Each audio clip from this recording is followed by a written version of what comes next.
We've all heard the stories. I once caught a fish this big. Big Florida bass. Or this was the one that got away. But what's the story behind all of those tales? What drives people to oceans, lakes, and streams? Is it to connect with nature? Is it to live out man's oldest occupation? Or is it a chance to heal the soul with a time-honored family tradition? Yeah! In fishing, there's the hunt, there's the challenge every time you hit the water, there's the camaraderie. You want to put like a 10 push-up wager on it? Yeah, let's do that. And then there's the story.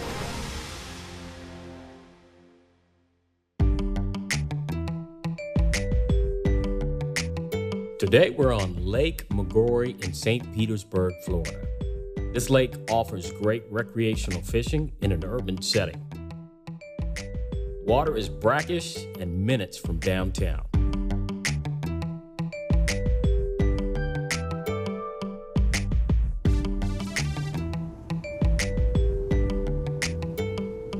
I'll be fishing with James Edison Sr., who's a good friend that I've known for several years. James has an interesting story that we all need to hear.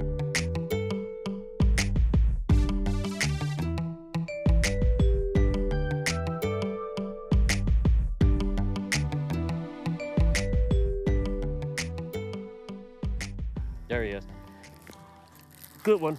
You got him? Yeah.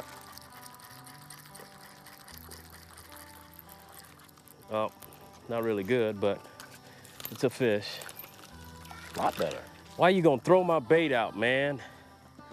You know better than that. The Cinco with a little bit of dressing on it. Okay, okay, You already know. okay. So that's that magic. The beautiful magic. Man, you gotta love Florida fish. Something about Florida fish. When they hit, you know you're gonna catch a decent fish. This one felt like it was a 5-pounder, and I'm very serious, because everybody always say it feels like a 5-pounder, but this one really felt like a 5-pounder, but obviously it's a little short of that. Oh, there you go. I saw him. Got it. Good one. Yes, it Good is, one, Ronnie. good one, good one, good one. He's a small boy, but that's okay. He's a fish. Yes, sir. Let's get him in. Good fish, Jay. Yeah, baby. That's what I'm talking about. This is good stuff. Open your mouth and say, ah. There you go, right on cue. Oh, check out the bait in that fish's mouth. Wow. This is exactly what they're feeding on. Wow. This is good stuff. Matching the hatch, not quite, but they're hungry. We'll put him back and let him go finish his dinner. Yeah, He'll find man. it. Sorry about that. We had to interrupt your dinner. That's good awesome. stuff, man. Well, you know, you fished a lot of tournaments, man, and won tournaments, and fished with the largest bass club in the United States. In the world. In the world. In the world. And Absolutely. to stroke them in that bass club is phenomenal, man. But yet and still, you realize, because a lot of fishermen don't, it has its place because my boys come first. That's right. I left Lakeland Bassmasters, largest federated club in the world, after I won tournaments, as you very well know, on the Harris chain. Not only, it's tough to win a tournament. It really is. Out there against the caliber of fishermen that's out there now, with all the high-tech electronics that's out there. Let alone to win a tournament and get big bass in the same tournament, and then cash checks again in other tournaments. I mean, you really are at a pinnacle. Yeah, you know, you are. can make, you top 10 caliber type of fisherman. And that's what I did that year in 2014. And that was the last year I fished competitively with the club because I was missing something. Wow. And that something was watching my boys mature. That's and incredible. spending time with my boys and teaching them what I know. If I'm as good as I think I am, which we really aren't, what could I possibly teach my boys There you go. if I teach them what I know now? Yeah. What are they gonna be when they get as old as I am now? They can only be better. Behold the children. That's right. The children are the future. And if you don't train them right, man, we're gonna have a seriously lost generation, as you're starting to see now. Yeah. I mean, look at Chicago. Look what's happening up in Chicago with all the murders and senseless violence and stuff like that. Absolutely. You seeing it here in Tampa. You seeing it here in St. Pete. One week we had 6, 7 children shot. I mean, that starts at home, man. Yeah, it does. It starts at home. You know, mentoring programs are great, but fathers, is what's up. That's it. Ooh, got him. Yes, sir. Get him, James. Get him. A little bit better fish. Yes, sir. Get on in here. James, and turn on the light. Turn on the light, baby. Turn them off. It's a beautiful thing. Yes, sir. I tell you what, Oh, this setup is awesome. That was a nice Basic setup. Texas rig, you can't beat it, Ronnie. Yeah, man. Gary Yamamoto Cinco. Anyone will do, just as long as it's plum emerald flake. The lovely thing. Yeah, man. Life is good. Oh, good. Oh my God, that's a good. Oh That's God, a snook. dude. Keep Snook. him on, Ronnie. Keep him on. I will lip him. He's here. He's here. All right, got him. Wow! There you go. That's Florida at its best. Only in Florida can you catch a snook And out a here in bass. this brackish water and bass. How about Give that? me some Trey? on that, man. That's what I'm talking about. This is a Florida snook, typically found in salt water, but this water's so brackish, and nobody, and I mean nobody, can resist a Cinco, not even a snook. He had to come out of salt water and come here just to get him some. Yo, Ronnie will rear back. Man. Rear back and load up. Oh my goodness. First time I saw Ronnie set the hook on Lake Seminole, I didn't know if he was gonna fall out of the boat or the rod was gonna break. But Lord knows, I surely didn't think there was gonna be a fish coming in the boat. And it did, and it was a good one. Oh man, that was fun. That's how we met, man. Lake Seminole. That's right, Lake Seminole. The other Time flies, trophy man. bass lake that nobody really knows. Well, now they do. I'm telling you, only the locals.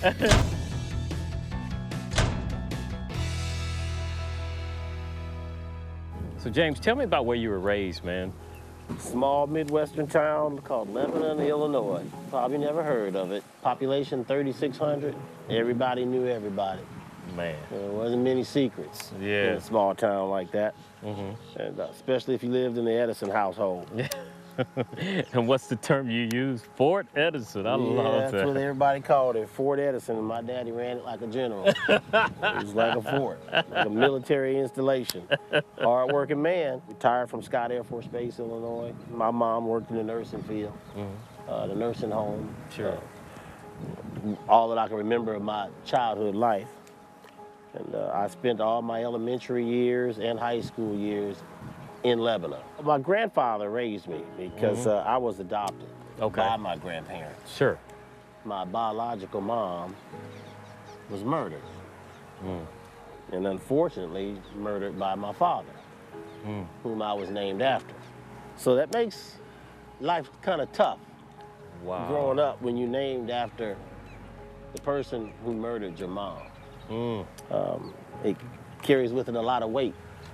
And for a child shouldn't have to carry that kind of weight. No, sir. And it took me a long time until I finally graduated high school and went into the military to be able to accept it, deal with it, and talk about it. I had to deal with a lot of things that God bless the children that have to deal with it today. A lot of times that a child would want water, you have to ask for it, or have your other sibling, which my only other sibling at the time, biologically, was my biological sister, Denise, who was 18 months older than me. I'm going on 50 this June, and she died at 32 due to breast cancer. God bless her soul, and I'm very proud of all the strides they're making with breast cancer research, and I do everything I possibly can to donate to that. She was my saving grace. Many times as a kid growing up, I remember days that I used to just find myself crying.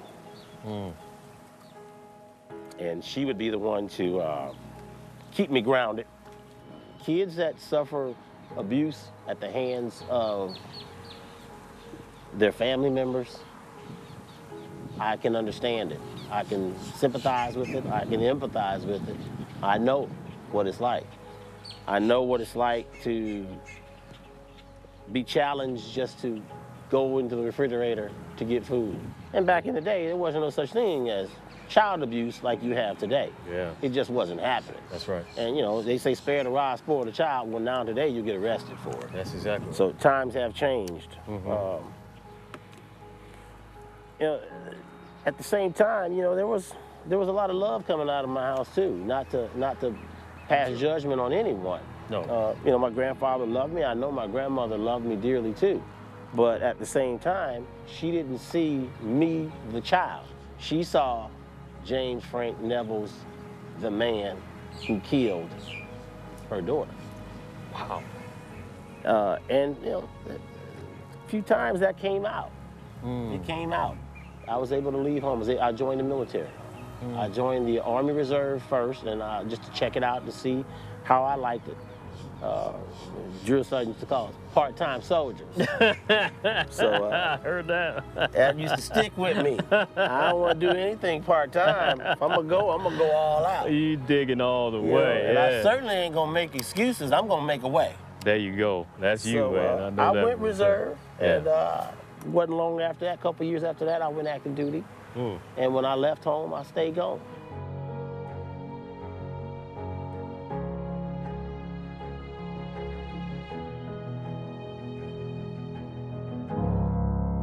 There he is. Got you one, got you Yeah. one. Now you go, Green. There you go. About time one of me waking up. Here we go. Here you go. Nice little fish on the Cinco. Oh, he They're is. home. He's not happy. He's urinating on the carpet, up in the cover, Yeah, man. just Healthy flipping in fish. pitches. Nice bass. They're all fun to catch. Oh, there you go. Good one. Got him. Yes, sir.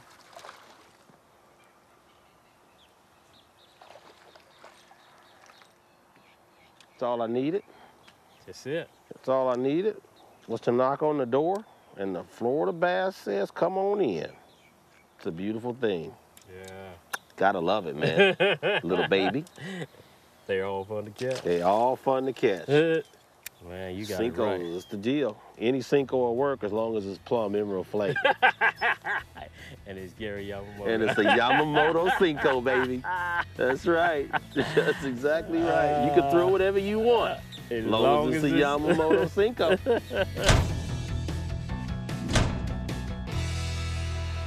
Like he gone. Yeah, this There you is- go. Got him. Got him. How about that trash? Get over here. Got it. You're not supposed to do that, but they're biting kind of funny. So since they're biting funny, we decided I'm gonna do something different. Put a little blade on my Cinco. Not a big fish, but always remember they're always fun to catch, all of them. So we got my partners here. We got James Jr. What's going on, James Jr.? Not much. And Rail. How you doing, man? Good. You guys are doing awesome. I just love talking to you guys, and now we get to talk on camera about people that are near and dear to your heart, starting with your dad, James Sr. I mean, awesome guy.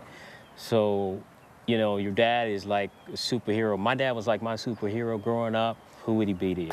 Superman. Why? Because he's like a brick wall. He stands up for us. He fights. It'll take multiple people to go through him to get to us. Beautiful, man. What about you, Rail? Probably Batman. Batman. Why Batman? Because, like, you never know when he's gonna come to protect us, and he's, like, always there for us. Your dad sounds like a pretty special guy, man, and you guys are really fortunate. And you've probably seen some kids that don't have their dads around, and it's pretty tough, but you guys have a really special dad. And what about your mom? Your mom is also a pretty special lady as well. Miss Colleen's what I call her. Who would you say she is? And I'll start with you as a superhero. Wonder Woman. Wonder Woman, wow. Okay, why? Because she's tough, Wow. brave, independent, and trustworthy. What about you, James Jr.? Batwoman. And why is that?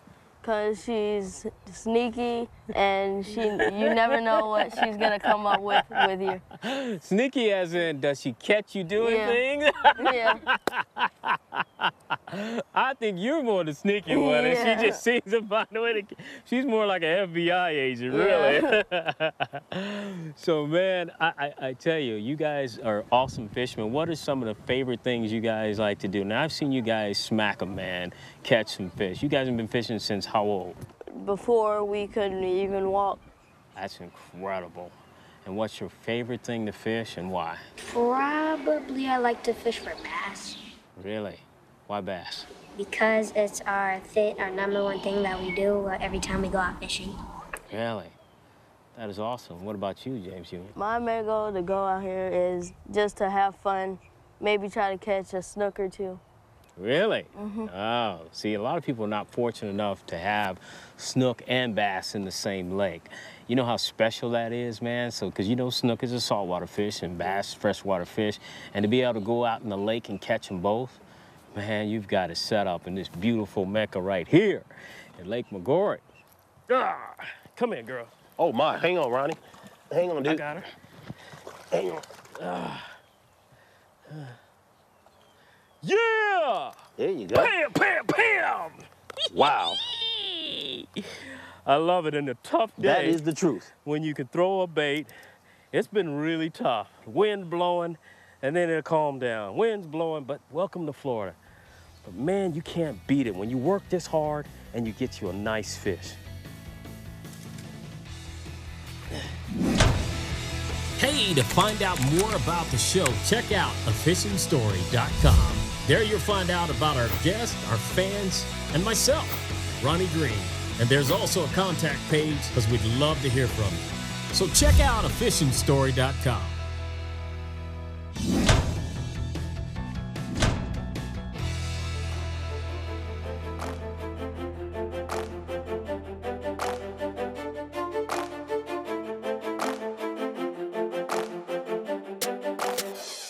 Got it. It's a bass. It's a bass. On the jerk bait. Yes, sir. On the jerk bait. Or should I say AKA torque bait. Yes, sir. Sometimes you just gotta torque something. Right? James, and twerk It's a them up. beautiful thing. Very healthy fish. Nice. Not very big, but always fun. Always fun. So you guys remind me of my brothers growing up. Me and my brothers, we were always together. You guys are pretty tight. You're not just brothers, but you guys are pretty tight as well. Is that true? Yeah. I'm sure you argue and all that other good stuff, just like any other kids, but you seem to be always close. Never change that. You do me a favor? Yeah. Never change that, man, because that is going to be so special. That'll carry you a long way in life, because when it's all said and done, family is all you got, my friend, and that's important. Oh, you know what's powerful, James, is listening to you, and you talked about hearing your dad's name growing up and then that affiliation. Now when you hear James Edison and you hear Junior. I like when you said that. Man. I like the way you said that. Because it's the real deal, That's man. right, man. And your kids walking around with your name, and they are such role models for all kids, man. And I that tell goes you. to you, man. You're the one that made appreciate that that. happen, man. Thank you, Ronnie. And coming so far, because a lot of people don't recover from things like that in life. They really don't. It takes a while, I tell you, man. It takes a lot of loving people in your corner, that's for sure. That's it, man, and You know, great and friends. I got that. That's That's right. right. Man, you're a blessed guy, man, and it sounds like you've taken a lot of what you've been through and not saw it as a woe is me kind of thing, but I can see it imparted in your boys, man, because they're so strong, man, great communicators, and I see everything about you in them. And, you know, I don't do it on my own. Sure. My loving wife, Colleen, Yes, she does. she's a pillar. Yes, she is. You know, So thanks so much again. I think it's just been an awesome show. Tough days, but we have tough days all the time. That's why we fish, man. we ain't making excuses. No, we never We're do. gonna make a way. We're gonna make a way. That's right. We'll never make excuses. That's right. If you were to tell the entire world in maybe one word or even two, how would you describe your dad? And I'll allow you to go first, James Jr. Outstanding. Outstanding. That's what I'm talking about, man. What about you, bro? Phenomenal. Phenomenal. I like those words. Now I'm going to impose on you a little bit more. Why? Because like he's always there for us. That's one thing I keep hearing you say. He is always there. And remember how important that is, you know, later on in life. Remember, family is all you got, man. And when it's all said and done, you're going to have friends that come and go. But I tell you what, your dad, when you have a top-notch dad like James, who's a good friend of mine, you can't beat it. What about you, James Jr.? Well, I call him outstanding because he's funny and we know he's not going nowhere anytime soon. That's what I'm talking about. Well, guys, it has been outstanding to sit here and talk to you. I feel like I'm talking to one of my boys and we're having a good time. Thanks so much, and I look forward to fishing with you guys again. So make sure you join us next time on A Fishing Story.